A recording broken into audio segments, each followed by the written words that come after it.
Excuse me ma'am, আমি doctor দেখাবো। আপনার স্লিপ আছে? আমি শু পরে আসছি, স্লিপ না। আমি বুঝাইতে চাইতেছি অ্যাপয়েন্টমেন্ট স্লিপ। না, ওইটা আমার নেই। কেন, ওইটা ছাড়া ডাক্তার দেখাতে পারবো না? ওয়েট, মাত্র 65 কেজি। মানে?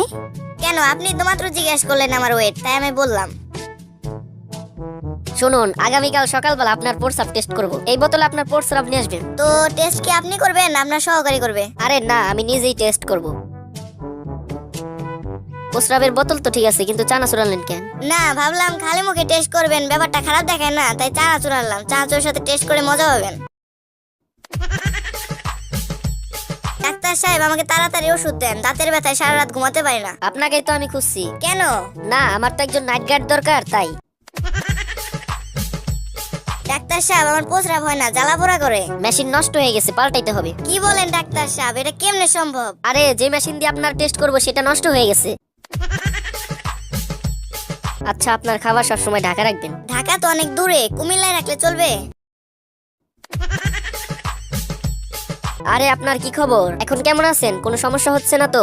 না, কোনো সমস্যা হচ্ছে না, তবে হয়েছে কি, এখন দম নেওয়ার সময় আর ছাড়ার সময় বুকের ভেতর টিকটিক শব্দ করে। তাই তো বলি, আমার এত দামি ব্র্যান্ডের ঘড়ি কোথায় গেল? আচ্ছা ডাক্তার সাহেব, আপনি কি সত্যি বলতেছেন আমি চশমা নিলে পড়তে পারবো? নিশ্চয়ই, কেন পারবেন না? আমি তো আগে পড়তে পারতাম না, যাক, চশমা নিলে তাও পড়তে পারবো। ডাক্তার সাহেব, আমাকে কুকুরে কামড়েছে। আপনি কি জানেন না, আমার রোগী দেখার সময় বিকাল 4টা থেকে রাত 8টা পর্যন্ত? আমি তো জানি, কিন্তু ওই হতচ্ছাড়া কুকুরটা তো আর জানে না। ডাক্তার সাহেব, আমার একটা অদ্ভুত রোগ হয়েছে। তার রোগটা কিরকম? আমি অল্পতেই রেগে যাই। ব্যাপারটা একটু খুলে বলুন তো। হারামজাদা, তোর আর কয়বার খুলে কইতে হইব? ডাক্তার সাহেব, আমার পায়ে ব্যথা পাইছি। আচ্ছা, তাহলে এই মলমটা আপনি যেখানে ব্যথা পেয়েছেন সেখানে লাগাবেন। ব্যথা তো যায় নাই। তা মলমটি আপনি কোথায় লাগিয়েছিলেন? খাটের কোনায়। মানে? কেন, আপনি তো বলেছেন যেখানে ব্যথা পেয়েছি সেখানে লাগাতে। মনে হয় ওষুধটাই কাজ করেছে। আজ আপনার কাশির আওয়াজটা বেশ ভালো ঠেকছে। ভালো তো হবে, কাল সারা রাত জেগে কাশির প্র্যাকটিস করেছি না।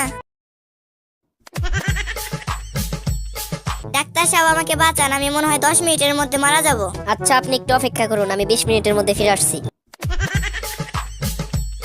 ডাক্তার সাহেব, আমি আমার ওজন কমাতে চাই। তাহলে আপনি প্রতিদিন 5 কিলোমিটার করে দৌড়াবেন।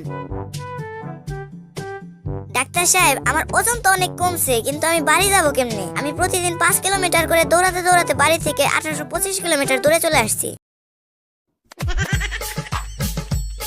ডাক্তার সাহেব, আমার পেটে অনেক গ্যাস, কিন্তু ভালো দিকে যে আমার গ্যাসে কোনো গন্ধও নেই, শব্দও নেই। এখানে বসে আমি 15-20 বার গ্যাস ছেড়েছি, কিন্তু কেউ টেরই পায়নি। এই ওষুধটা খান, আর 1 সপ্তাহ পরে আসবেন। ডাক্তার সাহেব, এটা আমাকে কি ওষুধ দিলেন? আমার গ্যাসের শব্দ নেই, কিন্তু জঘন্য গন্ধ। আপনার নাক ঠিক হয়ে গেছে, এবার আপনার কানের চিকিৎসা করতে হবে। আই এম সরি, আপনার ছেলে মারা গেছে। আব্বু, আমি তো মরি নাই। চুপ বিয়াদব, তুই কি ডাক্তারের চেয়ে বেশি বুঝিস নাকি? ডাক্তার সাহেব, আমাকে বাঁচান, যখন আমি জেগে থাকি মনে হয় আমার পাশে জিরাফ বসে আছে। আবার কখনো কখনো শিম্পাঞ্জি খাওয়ার সময় ভাগ বসাতে চায়। তাছাড়া হাতি, গন্ডার, হরিণ তো আছেই। আমি এখন কি করব ডাক্তার সাহেব? আপনি মোটেই চিন্তা করবেন না, বাড়িতে একটা খাঁচা কিনে ঢুকে পড়ুন। ডাক্তার সাহেব, বেশি দিন বাঁচার উপায় কি? যান, গিয়ে বিয়ে করুন। কেন, বিয়ে করলে কি বেশি দিন বাঁচা যায়? তা যায় না, কিন্তু বিয়ে করলে বেশি দিন বাঁচার চেষ্টা করবেন না। আচ্ছা ডাক্তার সাহেব, দুনিয়াতে এত চিহ্ন থাকতে আপনার প্লাস কেন বেছে নিলেন? দেখুন, রোগী মোরগ বাবাসুক, ডাক্তারের পকেট তো সবসময় প্লাসই থাকে।